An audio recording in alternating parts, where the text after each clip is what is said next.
growing pains. They hurt, but you're growing. I'm going to share in this podcast episode my personal experience with achieving a milestone in my psychic mediumship career that coincides with some personal growth and a healing journey that I am going through right now. And I hope that this inspires you in knowing that you're not alone if you're going through the same thing, and that it's okay to hurt as you are embarking on a new exciting journey. Both things can exist at the same time. So let's talk about it on Third Eyesight. My name is Juan Francisco, and I'm a psychic medium and tarot card reader. I've always been curious about the supernatural, the paranormal, and psychic abilities, and I'm here to share my stories and interview folks who want to share their own stories with us. Let's get to it. Hey everybody, hope you are having an amazing day so far, or an amazing start to your day, amazing end to your day. I'm going to use this episode to provide a catch-up on life and just talk about what it means to embark on a new milestone and what that means for personal growth, whether you are a developing psychic medium or not. I first want to say thank you to everybody who shared feedback and commented on the last podcast episode about setting some boundaries with psychic mediums. It seemed to resonate with quite a few people, especially fellow psychic mediums, so thank you for reaching out and sharing your feedback. I think it's so important to not BS each other. We're all humans doing spiritual work. We're all souls living human lives. And as long as we are in these human bodies, things get complicated, emotions get involved, egos get involved, and we need to really see through all that, address it and see through it. It's interesting that I released my episode on setting boundaries. It was, I think, a couple days after I released that episode that Hannah McIntyre released like 5 episodes of her podcast, Mediumship Matters. And some of them were focused on boundaries with psychic mediums and boundaries as a psychic medium yourself. Boundaries with other people who may not be psychic mediums, but especially boundaries with fellow psychic mediums, and just the different roles you can play as you set boundaries, as the reader, as the sitter, as someone who is a reader with people in your life who aren't readers. I believe she touched on that, but way more touched on setting those boundaries with psychics. And there was just so much synchronicity that week. I think it was last week, actually. There was so much synchronicity last week between her podcasts and my podcast. And that tends to happen. I noticed that I will want to talk about a subject, and when I release the episode, I noticed that other podcasts have covered a similar subject, 1 or 2 other podcasts. I'm like, there must be something in the air this week that people want to talk about this. Now, I plan my podcast episodes very in advance, as much as I can. This episode is pretty impromptu. I decided to record this topic today for this episode. I did not plan this, but usually I plan out my podcast episodes. And the original title of that boundaries episode last week was going to be when a psychic medium or when a medium says something inappropriate in a reading, what to do. And I changed it to boundaries because I wanted to encompass more than just one thing or a couple. I don't know. I just wanted to talk about behaviors and not just things that a medium can say in a reading. And I planned that episode like maybe a couple months ago, several months ago. I would dare to say even half a year ago, but I decided to record it and publish it last week. And then here, Mediumship Matters is also covering, Hannah covered a similar topic. So there's an alignment there. And I think it shows that people need to hear these things. One thing I want to say before I get into the topic of this episode, the listenership of this episode is growing, and I'm so grateful. And I would love for it to keep growing. And I would love to keep getting amazing guests. And I would appreciate a review, if you can, of the episode or of the podcast on Apple, Spotify, wherever you listen. I would really appreciate it. And the last thing I'll say, and this is related to the topic of this episode, I am officially at Earth Angel Crystal here in New York City every Saturday in the afternoon. I've already had 2 people book consultations with me in person. I'm so excited. If you're interested in an in-person consultation and then reading with me here in New York City, I'm going to put a link in the episode description where you can book that consultation with me in person. It is a great space. You've heard me rave about Earth Angel Crystal before, and you've heard me rave about the owner, Daisy, who's been a mentor for me. It is just an amazing space. And the things I experienced my first day were it was pretty cool. Cool spiritual experiences. Also, I just realized now that I have my mirror in my studio facing directly across from my computer, if you're watching me on video, hey, there's my reflection. Awkward. So I have to make sure I wear the right pants on video for the podcast. We don't want any surprises. No surprises. Anyways, I have been on a journey recently of I realized that I was so busy with life stuff the past 3 months. My relationship breakup happened in January, mid-January. I went straight into this theater production I was in rehearsing, and then the production happened. The performances happened in late March. I went to Europe in late March right after that. And ever since September, November, I've been planning this event at my 9-to-5 job. And it happened last week, mid-April. And then when everything just stopped in the last week, I noticed that I all of a sudden felt a little nervous and scared because now I had time and time with myself. And I realized that I didn't focus as much as I probably could have on my healing journey after my breakup. And a big part of that healing journey is recognizing my own intrinsic self-worth, the fact that I'm good enough, and that the way someone else lives their life has nothing to do with my worth. And so this has been coinciding in the last week with starting my first day, starting at Earth Angel Crystal and having my first day at Earth Angel Crystal this past Saturday. And not gonna lie, I went to my first day thinking, okay, I'm in this really funky place. Am I in the right headspace to work with customers today for the first time ever, to train today? Am I gonna bring the energy down? And I decided, you know what? I'm going to open myself up. I'm going to be open and receive from this space, because Earth Angel Crystal is a beautiful space, not just aesthetically, but the energy there is wonderful. And I know to some it may sound crazy, but I'm really telling you, as someone who would usually not make a big deal out of the energy of a space like this, it's amazing energy. And when I step into some places, I feel low energy, high energy. But I think, even though I do feel these things when I step into spaces often, I don't take it as seriously as maybe I should.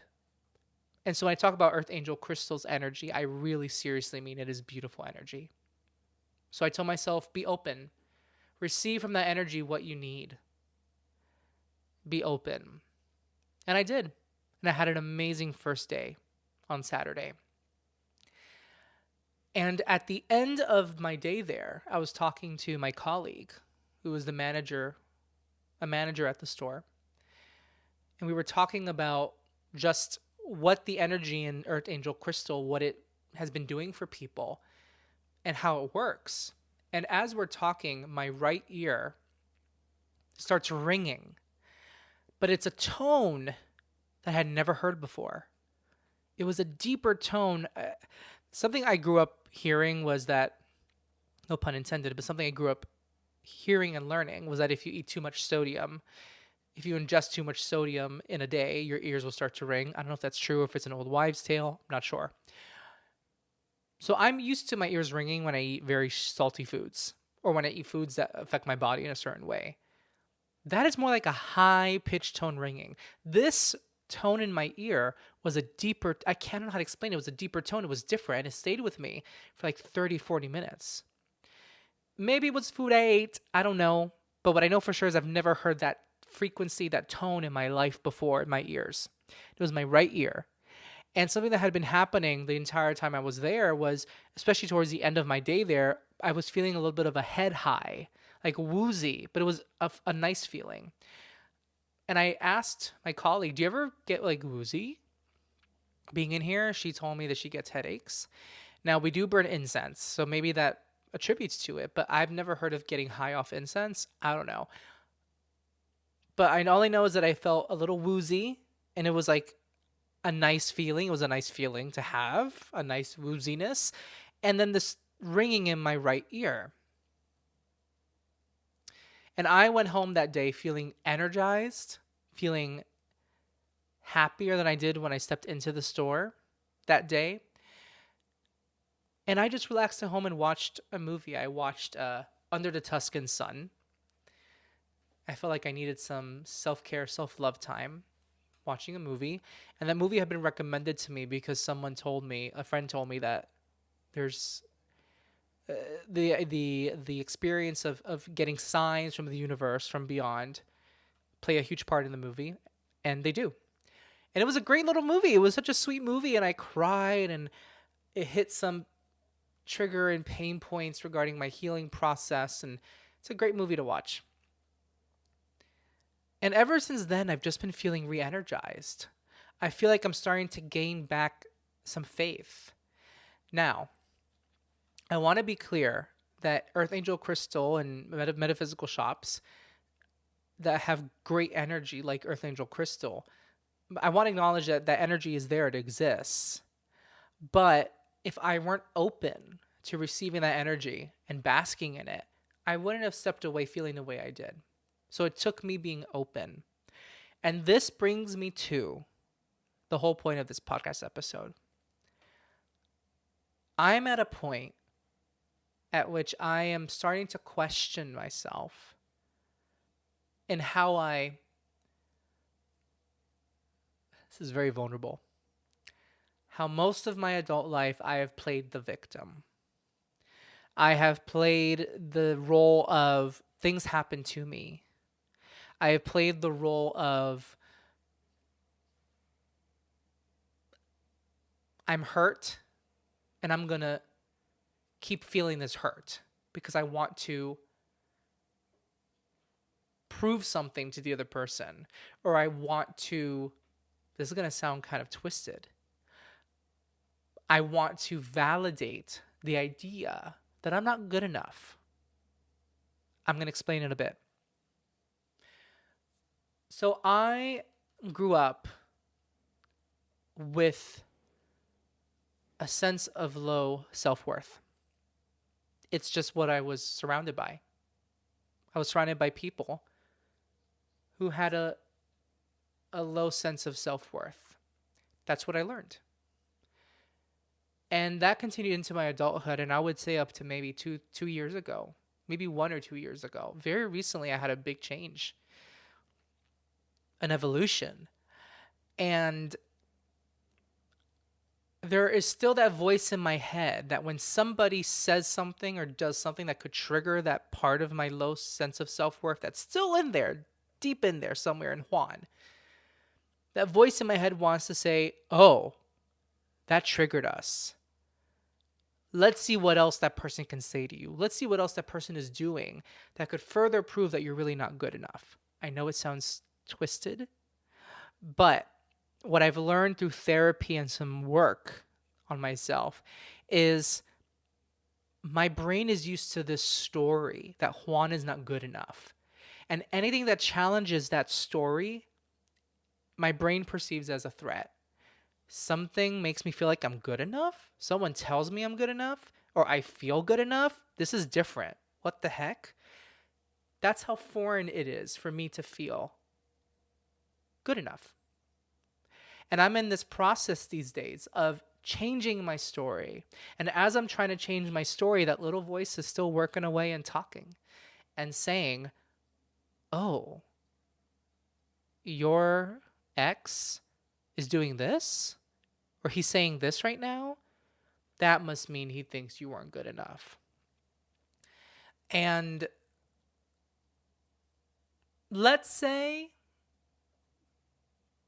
that he or anybody else in my life that I have issue with, or I don't have issue with him, but let's say he or anyone else that I feel insecure around, let's say they actually do believe I'm not good enough. Then what's that to me? So what? Why should that affect me?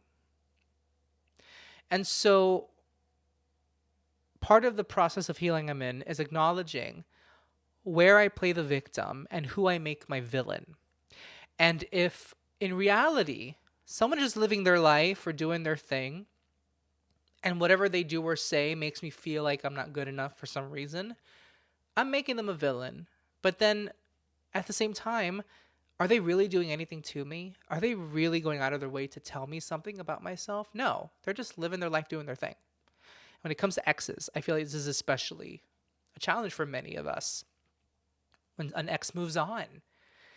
And so I have been interpreting the moving on as, oh, I wasn't good enough. But that's not, no one's saying that to me. So then who's left to call the villain? It's myself. And that leads to the final question in that thought process. Why am I being so mean to myself?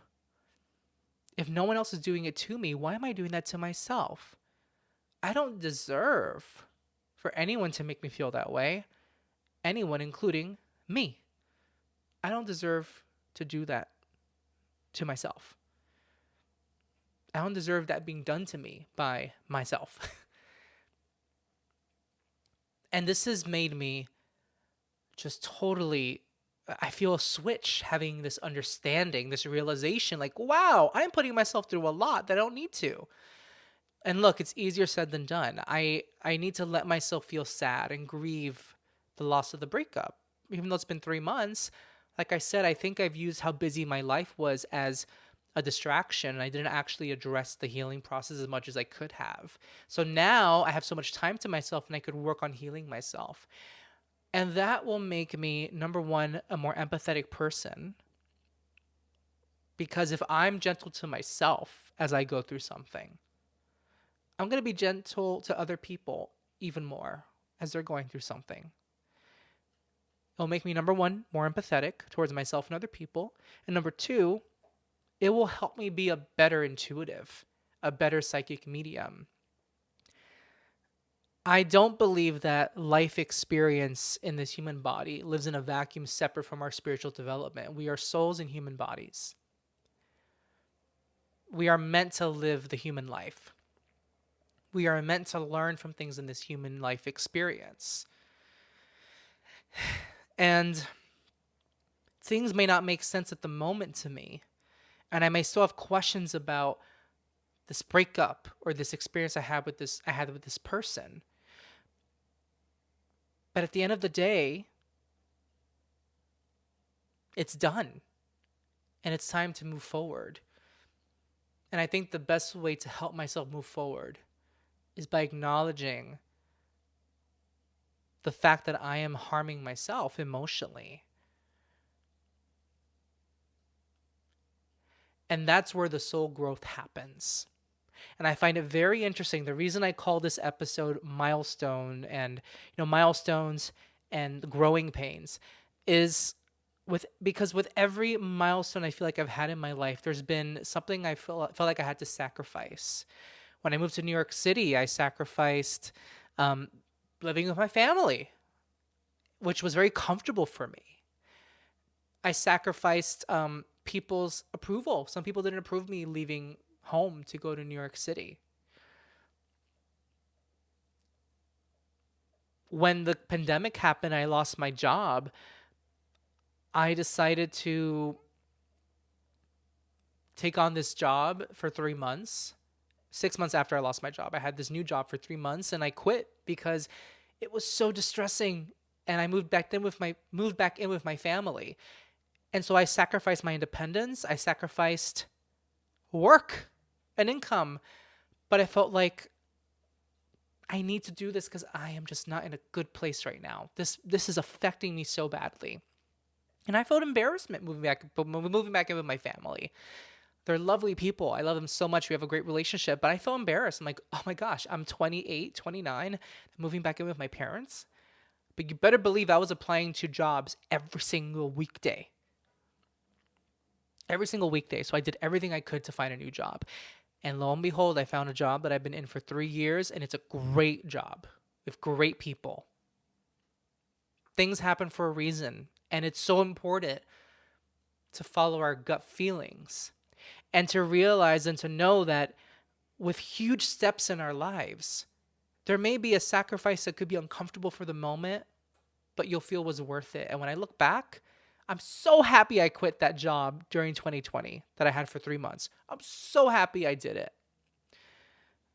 I'm so happy that I moved to New York City. And do I love living in New York City today? I would say 70% of the time. I don't always love it. And I have my sights on other plans in my life in the future on where I want to live. But I'm so happy and I'm proud that I've lived in New York City for 7 years. It's not an easy city to live in. It's expensive as heck. And there's a lot of people and a lot of noise. And I have a dog that I love. There are many things I am proud of today, but they didn't come without me going through some growing pains. Now, I do want to disclaim, I mentioned earlier that I'm in this process of learning how to not play the victim and to not villainize other people. And I want to just disclaim that there are certain situations that you may be going through where you are being victimized and harmed. And I'm not talking about situations where you are truly, cruelly being harmed. I'm talking from the perspective of no one is doing anything to me and I'm the one overthinking things. I'm the one worrying. I'm the one who is doting on something that doesn't serve me a purpose anymore. That's where I am victimizing myself. So please know that when I say victim versus villain or self-victimization, I mean it from the standpoint of emotional victimhood. I don't mean to make light of people who are truly victims of tragedies and abuse. And if you are in those situations, I hope you can seek the help that you can and reach out. In other situations where there isn't a physical danger, I think sometimes we can be our own worst enemy. And we let ourselves overthink and focus on things that don't serve us a purpose anymore. And that is our sign to move on and move forward. And so I'm in this phase of entering new territory by doing in-person readings in New York City. And it's coinciding with these realizations I've been having. And I know it's going to make me a better psychic medium because I will be growing even more and more into being a better human. A human that loves themselves a little more. And it's not to say that in order to be a good medium, you have to love yourself. I started my mediumship journey with very low self-esteem. I just thought, you know what? I'm going to separate myself from my mediumship practice because this is spirit and this is earth stuff. They're different. And then working with Daisy as my mentor, actually Earth Angel Crystal, I learned, to be the best channel that you can be, you have to do the self-work, the human self-work, the self-love work, the inner child work. And at first I was like, what the heck does that have to do with channeling spirit? Spirit doesn't care about my life experience. I'm channeling to their loved ones in the physical world. Why would they care about my life experience? And some of you may feel that way listening to this, but it really does make a difference. My confidence has grown as a psychic medium. I have a respect for myself that I didn't have when I started as a psychic medium. I still have more to go, more to learn there. And I'm able to approach readings with a little more empathy. It's like a balance of setting boundaries because I know my worth as a person, and I know that I don't want to let any clients or any customers take advantage of my ability or my kindness, my effort. So setting boundaries because I know how much self-respect I have, but also having some empathy because I'm comfortable with being vulnerable, more comfortable than I was before. And that allows space for someone else to be vulnerable with me, to show up as their authentic self because I've been working on being my most authentic self. And so I just feel like things are just going up from here. And doesn't mean that there aren't any rocky moments on that pathway up the mountain. I don't know where the mountaintop is or where it ends. And if there's a plateau sometimes, that's fine, as annoying as that can be, but that's just life. Can't have it all, and that's okay. I do feel like things are on the up and up. And I'm learning how to be more gentle with myself as I explore these feelings I have in this moment that I'm in my healing journey. So, with this milestone I have in my career as a psychic medium, I feel the growing pains, and I'm okay with it. I was telling my therapist the other day, I started the session saying, "Listen, I have two things to share with you, and they're tough things, and I just want to say that I feel good about my growth. It stinks, it hurts, and I'm scared, but I know that it's all going to benefit my growth as a person." That's exactly how I feel. So I hope that me sharing these things just I always try to humanize the role of psychic medium on this podcast. So you know that there are humans behind these abilities. And I hope that's what you understand listening to my podcast. This is another effort to humanize myself because I've done many readings and I have more to go, and amazing things have come through in readings. It doesn't make me this Wonder Woman, Wonder Man, Wonder Person. It doesn't make me um, far removed from you just because I do this and you don't, or because I'm 3 years into my journey as a medium and you are 6 months into it. It doesn't make me better than you. It's a matter of just different levels of comfort. I think the more we develop as mediums and practice, the more comfortable we get. And also, the more that we develop ourselves as human beings, the more comfortable we get being authentic as psychic mediums. There's a lot of inner work involved. There is a psychic medium who's very, very well known in the UK. And I'm only thinking about him because Hannah McIntyre mentioned him on her podcast. And when I heard the name, I thought that name sounds familiar. And then I realized I get so many advertisements on Instagram from this psychic medium. And it's always an advertisement that says, if you're seeing this message is for you, stop scrolling. Or stop scrolling because this message is for you. And of course, as I've said on this podcast, if someone says stop scrolling, this message is for you, that's already annoying enough. But when it's an advertisement that someone has paid for, it's like, of course it's for me because you paid to target me as an audience for your advertisement. So there's that. But also in these advertisements, I'm thinking, is anyone going to tell him that he doesn't look very presentable in these advertisements? He has the makeup on. I don't mean to be shady, but it's not shady. It seems like he has some work done on his face. And it looks decent. I'll say that. It looks decent. He has the makeup on, but the angle of the camera is very poor. The lighting is usually poor, and he talks in a very monotonous voice. And maybe that's just the way he talks. But see, I've seen him interviewed, and he doesn't talk that way when he's interviewed. So maybe when he channels, he talks monotonously. But it's just, I see these videos, these advertisements, and the way he presents himself, even though he looks pretty,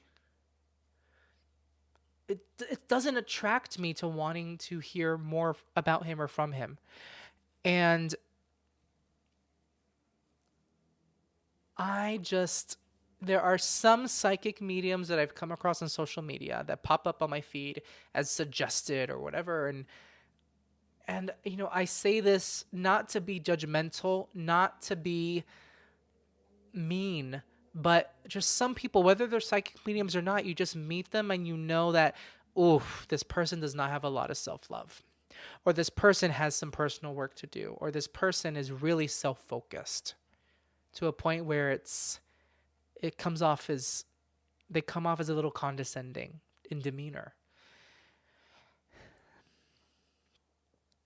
And I do like to give people a chance. I try to give people a chance. I want to meet them, talk to them, but sometimes I just get an energy of like, I don't know if this person is someone I want to be around or listen to. And I watched an interview that that psychic medium from the UK did with a news channel. And it was like a 20-minute long mini documentary. And the purpose of the documentary was to pin him down as a fraud, to question him.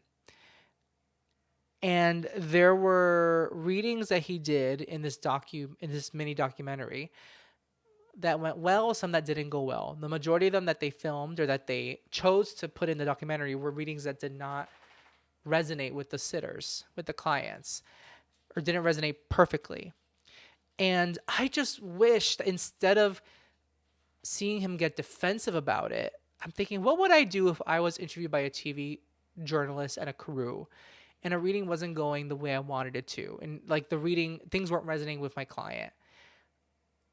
I hope, and maybe I hope I don't change my mind about this if I ever get to a point where I'm on TV, but I really, really hope that if I'm ever on TV, I share the message that, listen, I'm not saying I'm 100% accurate all the time.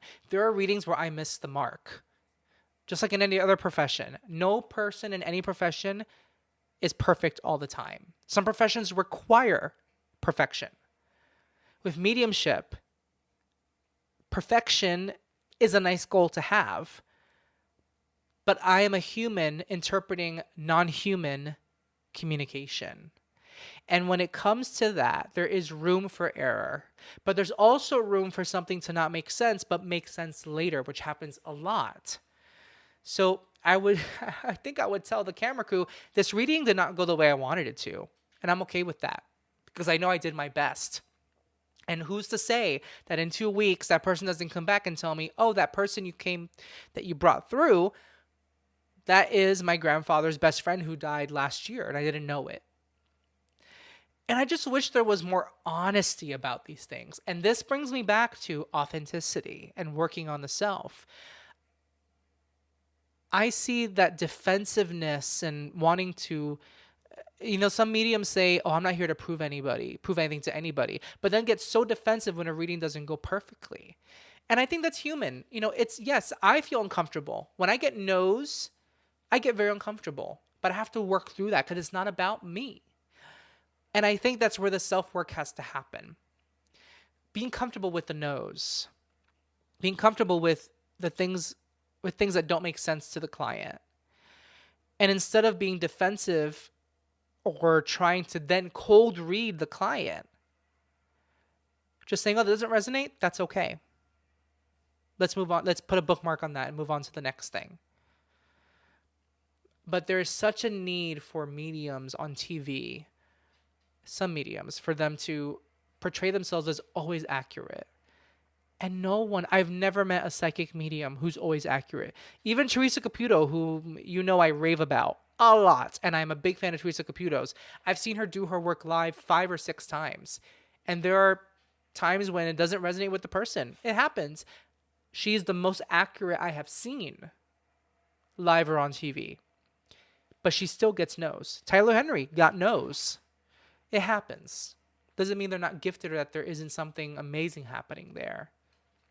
So I wish there was this honesty among psychic mediums to say, look, I do the best that I can, and I have faith that what's coming through is meant to come through. And I've had amazing readings where amazing messages and incredibly healing messages have come through for my clients and for people. And I also know that not everything I communicate or that I say is going to be accurate. And I'm okay with that. I'm okay with that. And that's where people who are not in this work may say, well, how could you be okay with it? You know, people are grieving. You're playing with grief. Like, no, it's not playing with grief. A person decides to get a mediumship reading and invest in it. That is up to their discretion. And no one's forcing them to get a reading. And I'm here trying to do my best for that person who's hurting. And if they find out that I was not good enough, or if they think that I wasn't good enough, and let's say I wasn't good enough, let's say my mind was elsewhere, I was distracted, and I wasn't being a great medium, they should never see me again if they feel very strongly about that. I wouldn't see me again if I felt like everything was inaccurate or the majority of it was inaccurate. And that's okay. That's okay. And I think this goes back to also this idea of victimhood in the mediumship community. As if the world is against us, that we feel this need to prove things to people. And even though a psychic medium may say, I have nothing to prove to anybody, they may get defensive anyways when someone questions, why aren't you accurate? Instead of saying, turn the cameras off, I don't want to talk about it. Or you're just not open, which could be true. The client may not be open. That happens. And it makes a reading very difficult to do, for me at least. Instead of saying, turn the cameras off, or you're not open, just saying, yeah, I'm not accurate all the time, but I do my best. And I've done this many readings. Here are the Google reviews, or here are the testimonials. I have at least for me, I have recordings of the majority, 95% of the readings I do. I keep them confidential. But if a client ever wants to go to like a TV news channel and say, this person's a fraud, I'd be like, well, do you want me to share the recording with the news channel? Here you go. They can hear it themselves. And if anyone feels like I'm a fraud, that's their prerogative. You're not forced to come see me. And this is where the self-work happens. And not that I don't cringe at the idea of being called a fraud. I've been called a fraud on YouTube recently in the last few months. I got all these comments on a video and I'm doing the devil's work, which that doesn't bother me. But when people say I'm a fraud, it triggers something in me. It upsets me. And I want to prove myself. But I'm like, wait, I have nothing to prove. And those aren't the people that are going to come and talk to me, whether it's on Instagram Live or DMing me with a question that they're curious about. They're not going to listen to the podcast. They're not going to. Why am I wanting to prove something to people? And this goes back to me playing the victim. People are saying or doing things to me to hurt me. Therefore, I'm going to fight back. Sticks and stones may break my bones, but words will never hurt me. Easier said than done. But this is where the self-work, I'm going to say it again, this is where the self-work happens. I really went on a tangent. I don't know where I'm going with this episode right now, but as I'm going through this milestone of doing in-person readings for the first time in my career as a psychic medium, I am thinking of the growing pains that I'm going through right now. And it is just important for me to remember that it's okay to go through those growing pains. And it's okay to feel all the things as long as I'm doing my best to show up authentically. By showing up authentically across my life, and in this part of my life, especially where I'm healing, I will be a more authentic, intuitive, and soul worker, spiritual worker. That's my goal. That's my goal, is to be a clearer channel, to be the best that I can be as a human, and have that influence how much I want to be the best that I can be as a psychic medium. I think that's a good place to end this episode. I said a lot of things. Will it make sense? Will it sound coherent? Will there be a flow to it? I don't know. But I hope that you feel inspired in some way. And I don't mean to, that's not me patting myself on the back. The purpose of me talking on this podcast the way I do is to either excite you about a topic or to inspire you, and knowing that you're not alone in what you experience, that it's okay to feel the way you feel, and that it's all the part of helping you realize yourself, helping you have that self-realization and knowing your sense of worth, and that you are worth the effort of growing as a human. You are worth that process of seeing yourself grow and expand. So I leave you with that. Have a beautiful, gorgeous, gorgeous day. If you have a question or topic you want me to cover on Third Eyesight, head to my website, juanfranciscospirit.com/contact, and send a message my way. If you really enjoyed this episode, leave a review wherever you listen. I'd really appreciate it.